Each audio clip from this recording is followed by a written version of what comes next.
This is motor racing with a difference. Showroom stock endurance racing. From Mosport Park in Ontario, this is the Firestone Firehawk Series. Hello everybody, I'm Vic Router, and in the next half hour, TSN will present highlights of the 3-hour Firehawk Enduro at Mosport. Now, just about every car you can buy is eligible to race in this series, but to keep things competitive, the field is divided into 4 classes, and that's the subject of today's Firestone Fact. Starting from the pole position in today's race will be the Camaro of Terry Martell and Rick Hayward. It's a full-blown, purpose-built tube-frame Trans Am race car. It runs in the fastest GT class. The Firehawk series really meant for showroom stock machines, so this will likely be the last year for GT cars. By contrast, this is a Grand Sport class Camaro, the kind you can buy at a Chevy dealer. Blueprinted engine, racing seat, roll cage, safety equipment, and small performance improvements. The 1989 Acura Integras will do battle with Nissan Pulsars and Honda Civics in the touring class. The 1990 Integras, though, will be promoted after this race to the faster sport class, and they'll run against such competition as this 77 Honda CRX of Stuart Harding and Ron Green.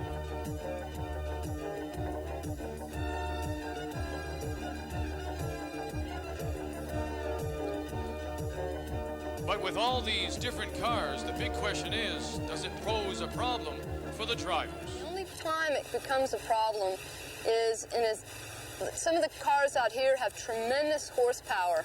So their approach to you as the person being passed is so quick that you have to be very aware. In terms of passing cars, it's the same. It's not any different, I don't think, or any more difficult. But in terms of being approached by cars with, say, 50, 60 more horsepower, you have to be much more aware of what's going on behind you at all times. 23 cars will start this 3-hour Enduro. Terry Martell and his co-driver have their GT Camaro on the pole. At the opposite end of the grid and the automotive spectrum will be Pamela Desjardins and Patricia Boulin in their Honda Civic. With a 29-second per lap difference in their qualifying speeds, these two teams should be seeing a lot of each other when we come back. To show how Firestone Firehawk tires perform, we occasionally take some of them for a little weekend drive. At the toughest tracks across the country, we race on the same Firehawk SV street tires you can buy. Over 1 million miles now, and still counting. Firestone, watch us. We're on the move. Great weekend. Sure went fast. Welcome back to Mosport, and the field in good order for the start of this Firestone Firehawk race. And there's the green flag, and Terry Martell jumps into the early lead in his blue and white GT class Camaro. In second, the other GT car, Greg Whitehead's blue Datsun 240Z. Next, a whole string of Camaros led by the number 33 car, driven by Brett Goodman. Up the hill and down through the fast-sweeping turn 2, and the GT cars extend their lead. And it's obvious these two are clearly the fastest cars in the race, but their days in this series are numbered, because the Firehawk series is really meant to pit showroom stock cars against each other in an endurance setting. Although the GT cars put on a good show, they'll probably be phased out next year. In the early stage of this race, the challenge will be for Martell to extend the biggest lead he possibly can over Greg Whitehead's Datsun. Martell knows he'll have to make 3 pit stops in this race, whereas the Datsun needs just 1. For Whitehead, he must stay at least on the same lap as the leader. And then when a yellow flag comes out, he'd be able to close right up. But if he allows himself to be lapped, there'll be no catching Martell. Brent Goodman, number 33, Samson Camaro, leads the very competitive Grand Sports class. Just behind Goodman, there's a 4-car train of similar Camaros, led by defending champion Lloyd Service of Mississauga. We pick up the cars again at turn 3, and there's Goodman, followed by Service in the number 9 car, Chris Davies in the number 7, and Doug Beattie in the yellow Sony car.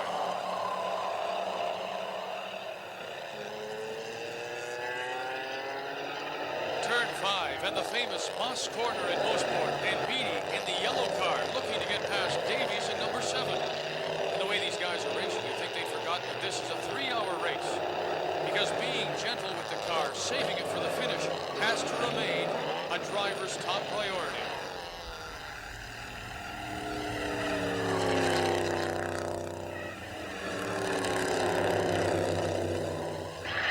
And we have an early spin. Nick Holmes in the number 15 car tangles with Dave Thorndike on the fastest part of the course.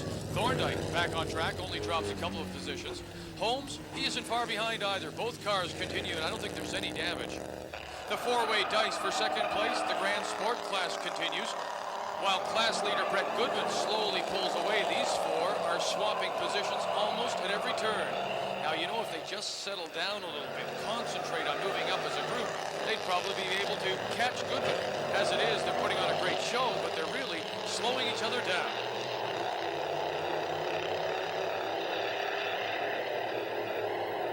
You know, both the drivers sharing the number 33 car are professional driving instructors. Brett Goodman teaches race driving at Shannonville, while Ken Wilden is involved with Young Drivers of Canada.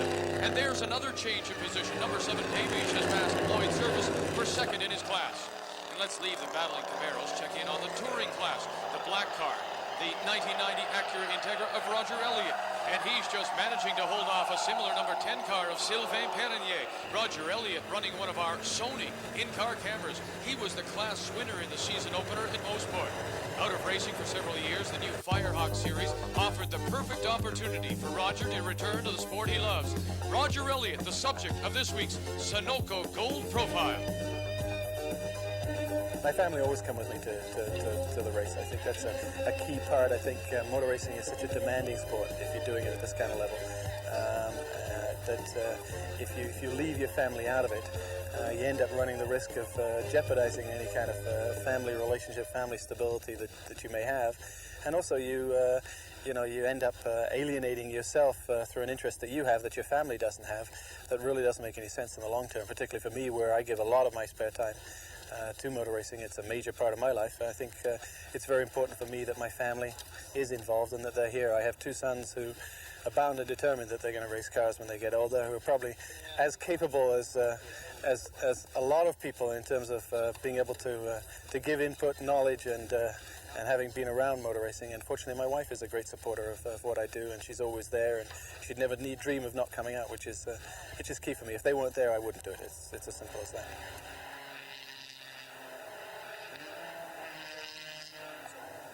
I guess every aspiring young motor racer has very high aspirations to become world champion, or to great pinnacles of achievement, if you like. And there's an awful lot of factors that can combine to reaching that. There's an awful lot of extremely talented drivers who've never, for one reason or other, being in the right place at the right time, the right opportunity, the right kind of financing, ever been given that kind of opportunity. I guess for people like myself who have the kind of addiction to motor racing that I do, you always kind of look back and say, well, maybe I could have done something better, or maybe I could have done this, or maybe I could have earned a living out of motor racing. But I enjoy it too much today, to be honest with you. I think I've got my feet on the ground and my head's way out of the clouds, and we just have a good time doing what we're doing. We put 100% effort into it. We try and run an extremely professional team, and that's really the key thing for us today.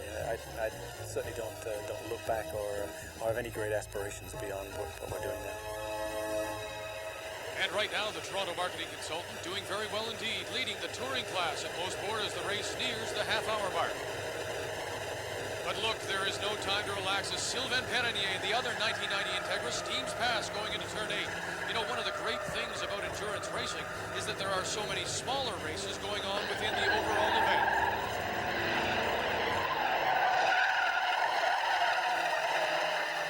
Leaving the touring class for a moment, let's check in on the GT cars at the front, where Terry Martell continues in the overall lead in his full race Camaro. Greg Whitehead keeping his number 11 Datsun 240Z within range in second place, and that black number 33 is driven by Brett Goodman, third overall and first in the GS class. Just behind, we've got three more GS Camaros furiously swapping positions for fourth. It's Beatty, Service, Chenhall in that order. More action with the Acura Integras fighting over the lead in touring class. That's Sylvain Perronier in the red number 10, leading Roger Elliott's black number 3. They are in matched cars, and they're racing hard going into turn 5. Perronier locks the wheel under braking. Elliott behind, loses control into the dust, into the embankment. And Roger Elliott definitely out of this race. You now hope he's not hurt. That'll bring out a tow truck as well as the pace car, and we can expect to see our first flurry of activity in pit lane.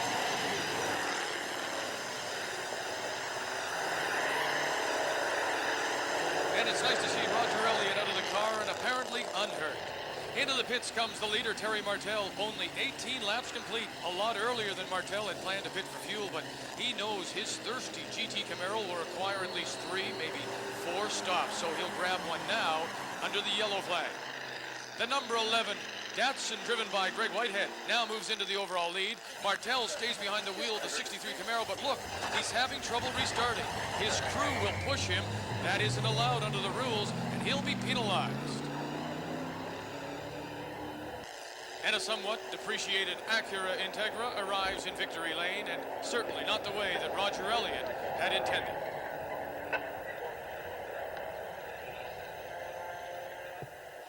On the restart, Whitehead in the leading blue Datsun coming up to lap that group of Camaros fighting for 4th overall, and you can see the speed advantage that these GT cars have over the showroom stock competition. Just behind, Terry Martell passes in the same spot, but Nick Holmes, number 15, in the Burton Ernie's Camaro, winds up in the guardrail. You know, the faster cars have to pick their place in the pass, but the cars that are being lapped also share the responsibility to move out of the way safely and indicate where they want to be overtaken. Now, you'll often see the showroom stock drivers using their left or right turn signals to not indicate a turn, but rather to say, pass me on the left or right, and we urge you, please, don't try this on the highway. Coming into the front straightaway, here's the best race at the moment. Terry Martell in the number 63 Camaro, chasing the Ahmed Kodkar Greg Whitehead Datsun 240Z. The Datsun pulled into the lead when Martell pitted for fuel. Both cars running in the GT class, and they're fighting for the overall lead. As we near the 1 hour mark of this 3-hour race, these two GT cars have lapped the entire field. They're running in heavy traffic now, and that adds another dimension to this race. And there's an example by Barb Armstrong in the touring class Acura 21, the use of the turn signals on a racetrack. You know, the faster cars have to look well ahead to identify potential blockers. Whitehead, he'll attempt to come up on a slower car just before the corner so he can pass, but Martell, he'll be held up until the following straightaway. But with no one left to block, Terry Martell has a clean shot, and he will power by the Datsun on the long Mario Andretti straightaway. 34 laps after the race started, Terry Martell is back in front. Brett Goodman has the lead Camaro in Grand Sport. Stuart Harding has his Honda CRX leading Sport Class, and Sylvain Perrinier leads Charlie Goodman in Touring. We'll return to the Firestone Firehawk Series right after this.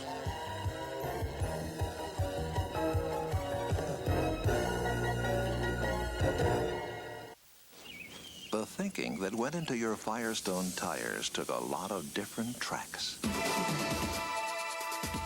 At the toughest tracks in the country, we run in all sorts of competitions. We race a lot. We learn a lot. And it all goes into every Firestone tire we make. Firestone. Watch us. We're on the move. Got Firestones again, huh? I've got a one-track mind. Welcome back to Mosport. I'm Vic Roeder, and after 90 minutes, there's your race leader, Terry Martell, in the number 63 GT Class Camaro. Second, the Datsun 240Z of Greg Whitehead and Ahmed Kodkar. Martell enters the pits to refuel and hand over to Rick Hayward. But waiting in the Martell pit is a CASC official who will hold the team for a 30-second penalty. And at the same time, Whitehead motors past and into the lead. And you know it must feel like a lot more than 30 seconds to the crew have to stand helplessly by waiting before they can change drivers and refuel. You'll remember the penalty was assessed for the team's illegal push start on lap 19. And even with the Camaro's speed advantage, it will take at least 10 laps to make up 30 seconds on the rapidly escaping Datsun. Here's Terry Martell.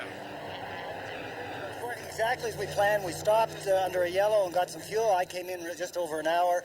Rick managed to get some gas. He'll do an hour, get one more load of gas, and we're gone. But Datson's going to have to come in. He's not going to be able to stay out there. Sure, he will have to come in, but Whitehead is hoping for a yellow flag situation before he makes his one inevitable pit stop. Right now, Rick Hayward is a little over a lap behind in the number 63 Camaro. A yellow flag now would allow Whitehead to get in and out of the pits before Hayward can get back on the same lap. But the way Whitehead is pushing and shoving, you might suspect he was trying to cause a yellow flag. At the end of the straight, Hayward has unlapped himself. He's still in second place, but on the same lap now as the leader. And the leader has to make that pit stop. If the pace car should come out now, though, it would work to Hayward's advantage. More action in the pits. Brett Goodman brings the Grand Sport class, leading Camaro in for a driver and fuel stop.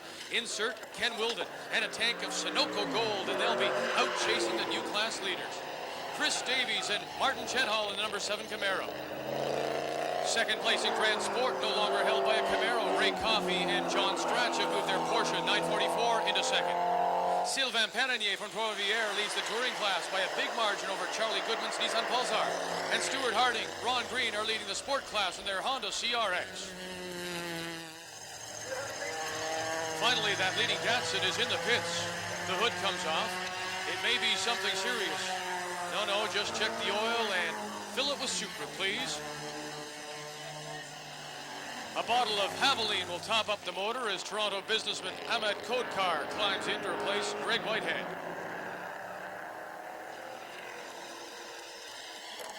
And as the Datsun gets buttoned up, the number 63 Camaro, now being driven by Rick Hayward, sails past and into the lead. You know, it is amazing how two such different cars, the Datsun and the Camaro, are really so close over a 3-hour distance.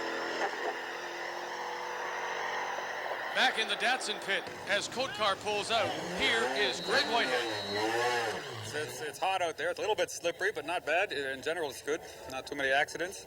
The Firestone Firehawks are hanging in real good. I think without them, we'd be in trouble. But car's running pretty good. Oil pressure dropped a bit, but topped it up a bit. I think it's going to be okay. 11 laps later, with Kodkar at risk of going a lap down to Hayward, the action shifts to turn 8. George Camacho loses control of the Atripco Camaro, and he winds up in the tire wall. Tow trucks, yellow flags work to Kodkar's advantage. The pace car slows the leaders. That'll allow Kodkar to pull up nearly a full lap.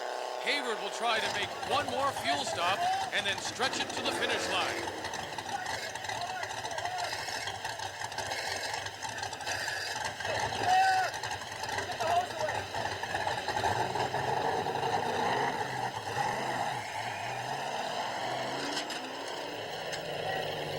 Pace car still on the track. 2 laps later, while still behind the car, disaster for the Camaro team. Hayward returns to the pits, and frantic work now under the left side.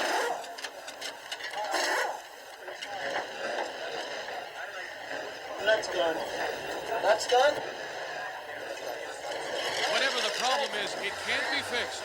And still under yellow, the Camaro attempts to rejoin the race. But once again, it needs another push. The first problem was that I think we threw a wheel weight off because he picked up a real bad vibration.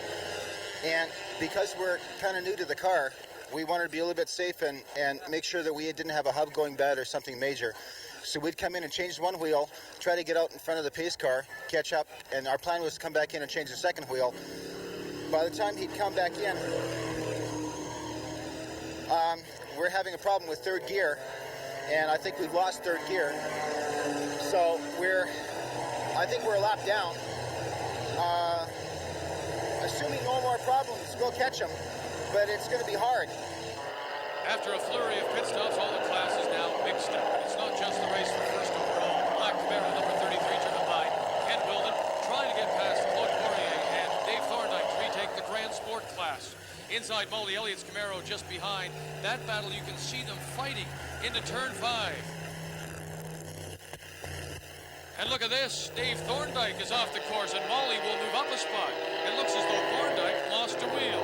Out will come the yellow flags again, the tow trucks, the pace car again, and into the pits come the Camaros for fuel and a final driver change.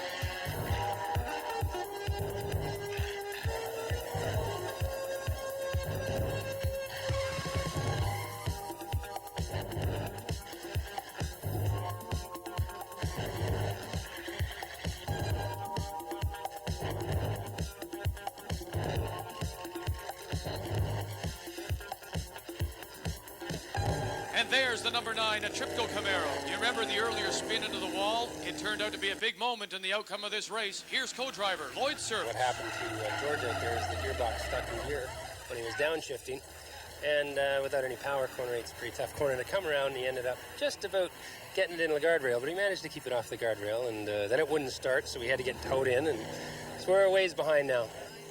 Well, we got about 15 yellow flags, and we made 15 pit stops and got back a lap every time. We'd be all right.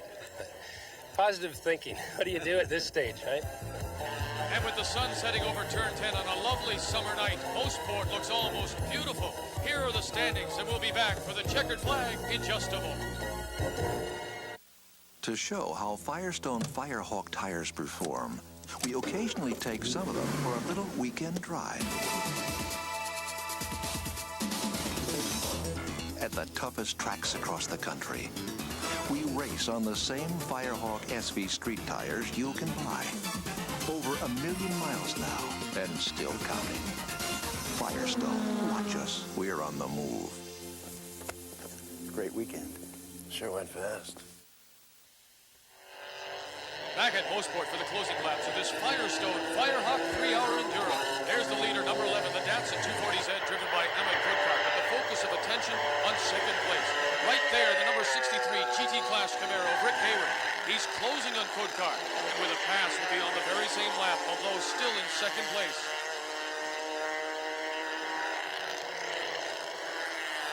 Two laps later, turn 3, and Hayward pulls right up beside Kodkar, but he cannot make the pass.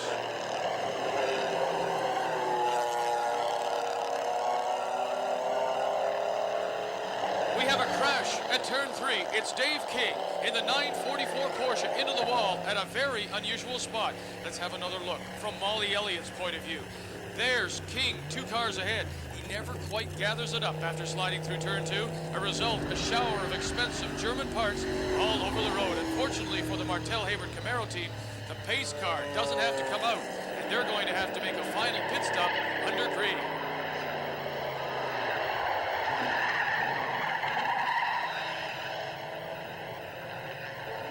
And Kodkar regains his 1-lap advantage. But the Camaro isn't pitting for fuel, tires, or a driver change. No, they've been given another 30-second stop-and-go penalty for that illegal push start in the pits. With 1 lap and 30 seconds to catch up and less than 21 minutes left in the race, Hayward sure has his work cut out for him. Even though his Camaro is clearly the fastest machine on the track, the unfortunate timing of the yellow flags, an extra pit stop, and 2 30-second penalties have combined to keep the team out of first place. Look who's back, Roger Elliott, and the number 3 Acura Integra, which slammed into the guardrail back in the opening laps, has been repaired, in a manner of speaking. They have no hope, of course, of catching Sylvain Penanier, but points gained from merely finishing could be important to their championship hopes at the end of this season. With daylight and the race time running out, the best battle at the front. Will the speeding Hayward be able to catch the cruising Kodkar? Just 5 seconds separate the two on the front straight. Or is it a lap in 5 seconds? The people doing the timing and the scoring aren't quite sure. But one thing is certain. The way Hayward is driving, he thinks he's racing for the lead.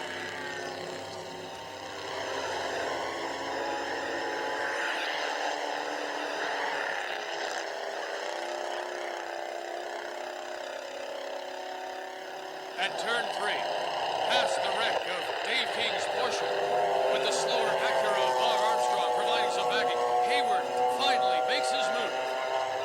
And from inside class-leading Ken Wilden, we can see Hayward pass the Datsun just up ahead. And at the end of the 3 hours, that's just the way they finished, with the checkered flag being waved for Rick Hayward and Terry Martel in their GT Class Camaro. Kodkar and Greg Whitehead follow them across the line, but the final result very much in dispute. The lap charts would have to be audited, and it would take weeks before the results would finally be made official. Ahmed Kodkar and Greg Whitehead were ruled to be the winners, finishing half a lap ahead of Martel and Hayward. The Abilene highlight of the race had to be Rick Hayward's charge back from his 30-second penalty to catch Kodkar's Datsun. Even if he wasn't racing for the lead, it was great to watch.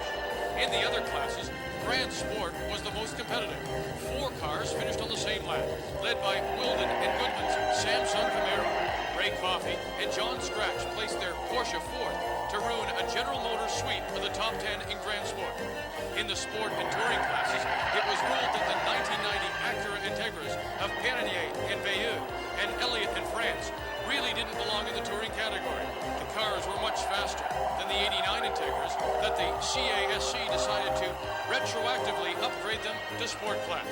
That meant that the number 77 CRX of Stuart Harding and Ron Green was demoted to second behind the winning Acura driven by Veilleux. And that in touring class, the victory belonged to Charlie Goodman and Rod Davis. Sorry, Charlie, we didn't see more of your Nissan, but we'll be watching for it as the Firestone Firehawk Series moves to Mont Tremblant for round 4. Until then, I'm Vic Crowder saying goodbye from Mosport, Ontario.